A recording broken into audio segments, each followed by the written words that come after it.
வணக்கம் தோழர்களே. இன்று நாம் தெரிந்து கொள்ளப் போவது முருக பகவானை பற்றியும் ஆடி மாதத்தில் ஏன் காவடி எடுப்பது என்பது பற்றியும். தமிழர்களின் வாழ்க்கையில் ஆடி மாதம் ஒரு ஆன்மீக சக்தி கொண்ட மாதம். முருக பகவானுக்கு காவடி எடுக்கும் வழக்கம் எப்போதில் தொடங்கியது? அதன் உள்ளார்ந்த பொருள் என்ன? முருக பகவான் யார்? முருகன் தமிழர்களின் ஆழ்ந்த பக்தி பெற்ற கடவுள். தமிழில் முருகனுக்கு தமிழ்க் கடவுள் என்று சொல்வார்கள்.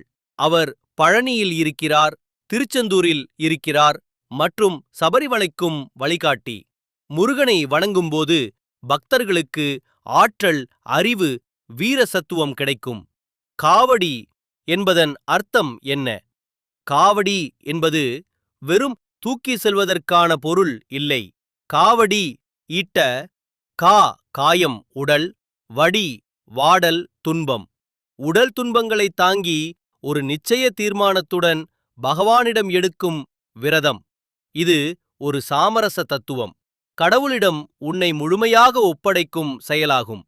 காவடியின் வரலாற்று தொடக்கம். காவடி எடுத்த வழக்கத்தின் ஆரம்பம் இதிகாசம் மற்றும் சித்தமரபு மூலம் வந்தது. பழனி முருகனுக்காக இடையன் இடும்பன் என்பவர் முதலில் காவடி எடுத்தார். அவர் இரு பக்கங்களிலும் வில்லியம் வித்தியாசமான பூக்கள் வைத்து மலைக்குள் சென்று பூஜை செய்தார்.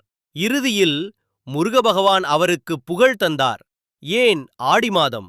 ஆடி மாதம் காண ஜூலை, காண ஆகஸ்ட் தென்னிந்திய மழைக்காலத்தின் ஆரம்பம். இது ஆன்மீக சக்தி அதிகம் இருக்கும் காலம். பெண்கள் அம்மன் வழிபாடுகளிலும் ஈடுபட ஆண்கள் முருகனுக்கு விரதம் செய்து காவடி எடுக்கிறார்கள். இது குடும்ப நன்மை, நோய் தவிர்ப்பு, வாழ்க்கை முன்னேற்றம் ஆகியவற்றுக்காக. காவடி எடுத்துக் கொள்வதற்கான நடைமுறைகள். பக்தர்கள் 7, 14 அல்லது 21 நாட்கள் விரதம். தூக்கு கொண்டு பால், சந்தனம், பூ, நெய் போன்றவை கொண்டு வருதல். சிலர் பாங்கவைகள், முள்ளுரிச்சி, சிலர் அலகு குத்தும் வழிபாடுகளும் செய்கின்றனர். எல்லாம் ஒரு நோக்கத்திற்காக, துன்பத்தை கடவுளுக்காக ஏற்கும் நம்பிக்கையாக. காவடி நம்பிக்கை, நம்மை வளர்க்கும் பயணம். காவடி என்பது வெறும் உடலை அல்ல, மனதை பரிசுத்தமாக்கும் ஒரு பயணம். ஒவ்வொரு அடியிலும் ஒரு தவம். சிலர் பிள்ளைகளுக்காக, நோயாளிகளுக்காக, திருமணமான உறவுக்காகவே காவடி எடுக்கிறார்கள். பலர் காவடியின் முடிவில் நிஜமாக ஆசிகள் பெற்றதை உணர்ந்துள்ளனர். காவடி என்பது ஒரு ஆன்மீக பயணம். ஆடி மாதத்தில் இந்த பயணம் இன்னும் புனிதமானதாகிறது. இது ஒரு தியாகம், நம்பிக்கை, பக்தி மூன்றின் ஒற்றுமை. நீங்களும் ஒரு தடவையாவது இந்த அனுபவத்தை உணர முயலுங்கள். வீடியோ பிடிச்சிருந்தா லைக் பண்ணுங்க, ஷேர் பண்ணுங்க, சப்ஸ்கிரைப் பண்ணுங்க.